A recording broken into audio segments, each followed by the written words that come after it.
Alam niyo ba guys na mayroon tayong bagong application sa App Store guys. And napakalaki po yung approved na amount sa akin. 4,000 pesos. And sa tingin ko is pwede siyang mai-recommend. Pero tingnan natin guys, it's up to you naman kung gusto nyong hiraman or hindi.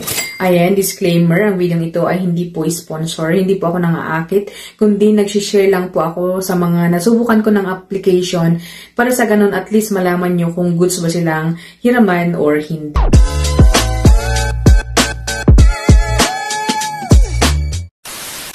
So, kung interesado ako sa video ito ay patapusin ang application. Mag-subscribe na kung hindi ka pa nag-subscribe. Mag-comment na din sa baba para mapabilang ka sa mga paming na pag-giveaways natin. Alright, so welcome and welcome back sa ating channel. For today's video, isa naman pong application ng ating titignan guys. By the way, ang application na ito guys ay si Pera Nyo Agad. O diba? Na pwedeng ma-download guys sa App Store.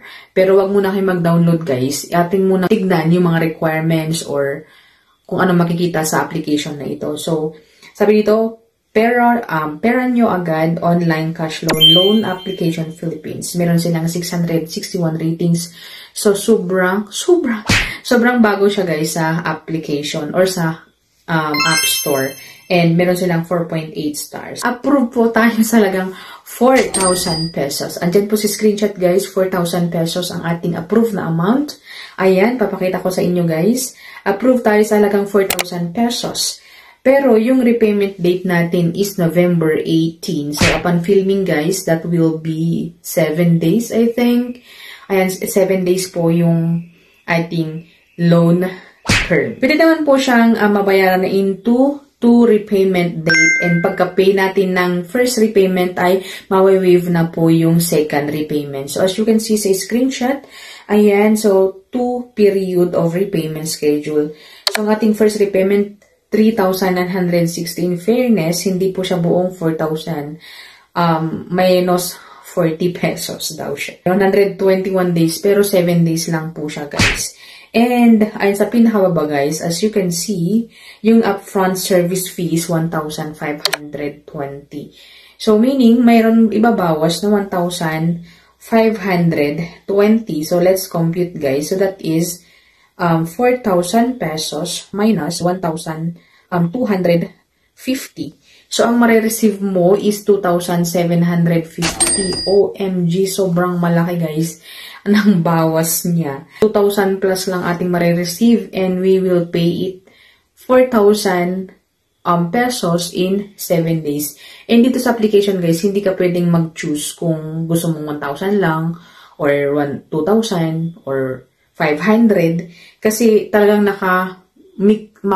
minimum yung 4,000 pesos po na pwede nating mahiram daw sa application na ito. Sabi dito, easy process, no collateral, ID card, instant approval. Sabi din dito sa kanilang application guys na more Philippine user choose reliable Pera Nyo. Pagka-download guys, hingi sila ng active na phone number and then yung mga information natin. So anyway, yung nagbigay pala ng OTP, ayan, is si Perabag. O diba? Meron siya dati and then napaalis siguro, natanggal, and then bumalik siya at nagbabagong anyo.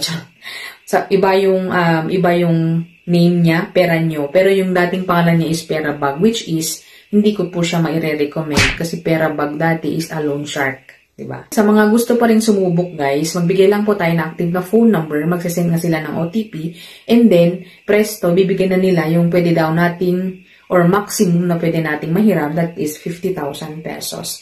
Fast credit loan, no collateral, sabi dito sa kanilang application. Click natin ng apply guys. Ito yung mga ID na pwede dito. So, driving license, PRC, SSS, passport, postal, UMID, TIN ID, voters ID, national ID, pag-ibig, and yung health card. So, sa akin, ginamit ko lang is health card for today's video. So, ayun, napipicturean natin ng ID and then makakapture agad-agad yung mga information natin. So, kailangan talaga na manood tayo ng mga reviews tulad nito para sa ganun guys is tignan naman natin kung goods pa silang utangan or hindi bago nating ibigay yung ating mga ID. So, parang dito, nakakapture agad yung mga ID information and hindi natin 100% sure kung madedelete ang ating information dito. Anyway, pagkatapos nun guys is yung pa-selfie na. Ayan. So, pagkatapos ng selfie ay yung ating identity information, education, marital status, number of credit cards, email, gender, yung address po natin, loan purpose. Hingi rin sila ng Facebook, Viber, and alternative phone number. Pero yung tatlo na yun ay optional. So, for me, hindi ko na lang nilagyan, guys. And after which, job information na company address, company name and company address.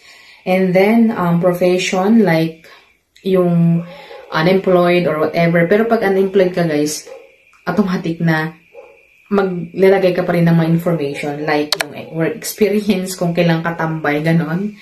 And then, next is yung ating contact references. So, madaming kailangan, guys. 5 na contact references. And then, next one is yung ating withdrawal channel. So, pwede sa kanilang e-wallet and bank. Pero pag e-wallet, maglalagay ka ng name, like first name, middle name, last name, e-wallet.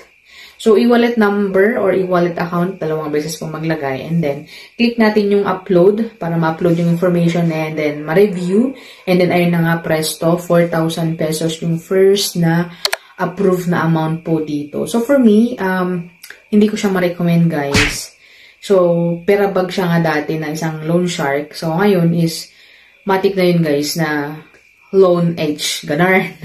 So, 4,000 pesos anyway, share ko talaga para at least malaman natin yung information or yung application na ito. So, 4,000 yung approved na amount sa akin nga. Ulit-ulit. Ayan, 4,000 pesos.